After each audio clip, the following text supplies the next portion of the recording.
సరే నేను గంభీరంగా మౌనంగా చూస్తున్నా. నేను కొడితే వట్టి కొట్టు నాకు అలవాట్లేదు కదా. చూద్దాము.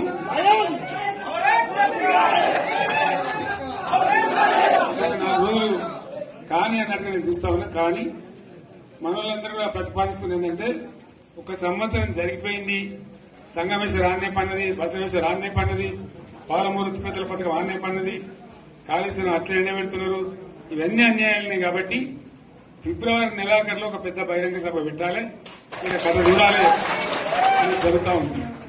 కాబట్టి మీరు కూడా పెద్ద ఎత్తున దయచేసి ఆ సభకు కదిలి రావాలి, కదా దూరమే ఉండదు. ఆ రకంగా తెలంగాణ శక్తి ఏందో మరొకసారి చూపించి వీళ్ళ మెడలు వంచి ఇప్పుడు సాధించాలి. భవిష్యత్ కోసం కూడా కొట్టాడకు మనం సిద్ధంగా ఉండాలని తెలియజేసుకుంటూ, పరమేశ్వర్ గారికి అంతటి లోకమంత్రం ఇది. ₹1,00,00,000 భూమి ఇప్పుడు 50 లక్షల కట్టుకోలేదు.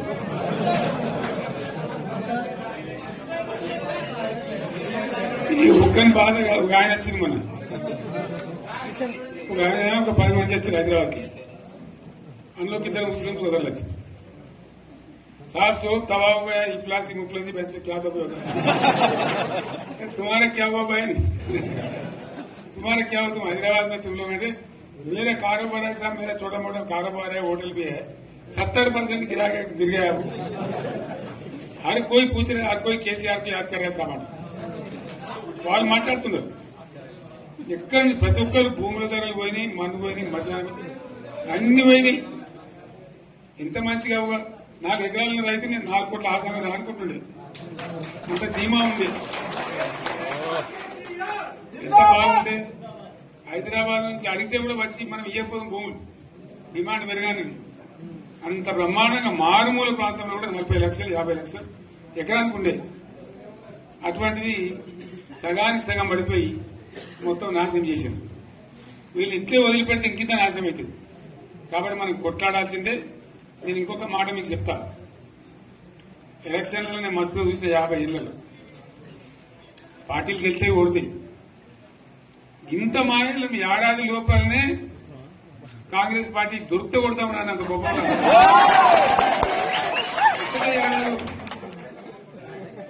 ఇంకా వాళ్ళ బొంద తెలివికి నిన్న వారి పార్టీడే మంది పెట్టలు అదేందో పోలింగ్ పెట్టిన వాడు చూసారా మీరు? ఆ పోలింగ్ పెడితే 70% మనకు వచ్చింది, 30% మనకు. వాడు పెట్టింది మనం పెట్టింది కాదు. 75 ఇది పరిస్థితి. అదే నేను ఏమంటున్నా అంటే,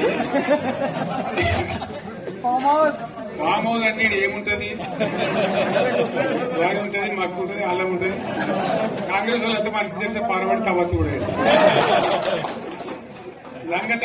దీన్ని ఫామ్ హౌస్ అని మనం బదనాం చేసి అంతే కదా. నేను ఏమంటున్నానంటే, అన్ని మబ్బులు వీడిపోయినట్టు ప్రజలకు అన్ని తెలిసిపోతున్నాయి. మంచి ఏంది, చెడ్డ ఏంది, ఏం జరిగింది అన్ని ఇంకా ఘోరమైంది నేను చెప్తున్నా. వీళ్ళ తెలివితక్కువతనానికి ఏమైంది? నిన్న మొన్న రిపోర్ట్ వచ్చింది. Comptroller and auditor general of India అని కాగ్ అంటారు దాన్ని. కాగ్ రిపోర్ట్ వచ్చింది.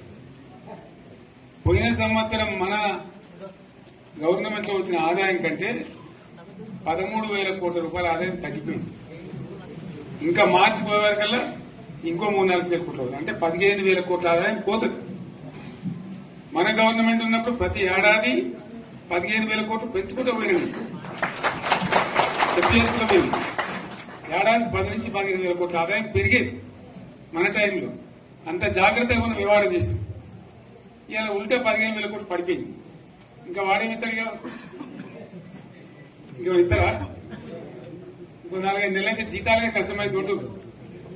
అందరు పెండింగ్ పెట్టి రిటైర్ అయిన దొత్తలు పైసలు మీరు చూస్తారు కదా పేపర్లలో. సో ఆ విధంగా రాష్ట్ర ఆర్థిక పరిస్థితిని కూడా దివాలా చేయించారు. ఇవాళనేం కాదు, 100కు 100% ఇప్పటికే ప్రజల నిర్ణయానికి వచ్చారు. డెఫినెట్ గా రాబోయే గవర్నమెంట్ మనదే అని అనుమానం కూడా అవసరం లేదు. ఆయన కొడతానంట, బలంగా కొడతాడంట. సరిగ్గా నిలబడేది నేర్చుకోని ఆయన కట్టె లేకుండా. నీ పరిస్థితి ఎట్లుందో తెలంగాణ సమాజానికి తెలియదా?